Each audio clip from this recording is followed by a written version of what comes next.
আজ সকাল সকাল পৌঁছে গেছি গড়বেতা স্টেশনে। আর স্টেশন থেকে ফিরে এসে এমন দৃশ্য দেখবো তা ছিল একবারে কল্পনারও বাইরে। তাহলে চলো বন্ধুরা আজকের ভিডিওটা প্রথম থেকেই শুরু করি। সকালবেলায় ঘুম থেকে উঠে আমার পক্ষীরাজটা নিয়ে আজ বেরিয়ে পড়েছি গড়বেতা স্টেশনের উদ্দেশ্যে। আর আমি আজ যাচ্ছি এশিয়া মহাদেশের বৃহত্তম দুর্গাবান ফার্ম অর্থাৎ গোয়ালতোড় সোলার পার্কের রাস্তা ধরে। এখানে এলেই আপনি দেখতে পাবেন বিস্তীর্ণ এলাকা জুড়ে বসানো হয়েছে সোলার প্লেট। আর এই সোলার প্লেটের মাধ্যমেই এখানে উৎপন্ন হচ্ছে বিদ্যুৎ। জঙ্গলমহলের অপরূপ সৌন্দর্য ভরা রাস্তাগুলোর মধ্যে আমরা এখন রয়েছি এড়ামারার জঙ্গলে। গড়বেতা স্টেশনে পৌঁছেই দেখলাম ব্যস্ততম সকালে নিজ নিজ কর্মের উদ্দেশ্যে বেরিয়ে পড়েছে মানুষজন। আর তার সাথেই গরম চায়ের সঙ্গে শুরু করছে সুপ্রভাত। এখন আমি রয়েছি রাধানগর বাজারে। খুব সকাল হওয়ার জন্য এখন ফাঁকা মার্কেট। বেলা বাড়ার সাথে সাথে মানুষজনে ভরে উঠবে জনবহুল এই বাজারটি। রেল গেটে পৌঁছেই দেখলাম মালগাড়ি পারাপারের জন্য গেট বন্ধ আছে। আর এই রেল গেটের ঠিক সামনেই রয়েছে মা কালীর বহু পুরাতন এই মন্দিরটি। তাছাড়া বহু সুস্বাদু ফলের দোকান সহ রয়েছে নানা রকম মিষ্টি ও চায়ের দোকান। এবার আমি তেল নেওয়ার জন্য চলে এসেছি হোমগড়ের পেট্রোল পাম্প। আর এখানে এসেই দেখা হয়ে গেল আমার বহু পুরাতন বন্ধু তাপসের সঙ্গে। আমরা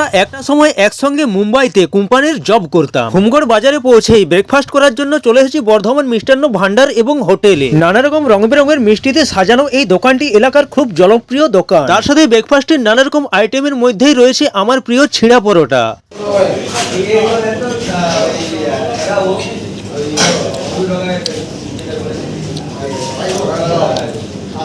খাওয়ার পর আমরা সেখানে মিষ্টিও কিনে নিলাম। তারপর দোকান থেকে বেরিয়ে দেখছি বাইরে কি সুন্দর মাটির পাত্র বিক্রি হচ্ছে। নকশা করা ঘট ভাড় তো রয়েছে, তার সঙ্গে রয়েছে ছোট ছোট হাতি ঘোড়া ঠাকুর আর মাটির উনুন। এবার পাথরপাড়া পৌঁছেই দেখছি শশাবেদিয়ার তাসাপাটি কি সুন্দর বাজনা বাজাচ্ছে। আপনাদের বাড়ির অনুষ্ঠানে যদি বাজনার দরকার হয় আপনারা এদের সঙ্গে যোগাযোগ করতে পারেন।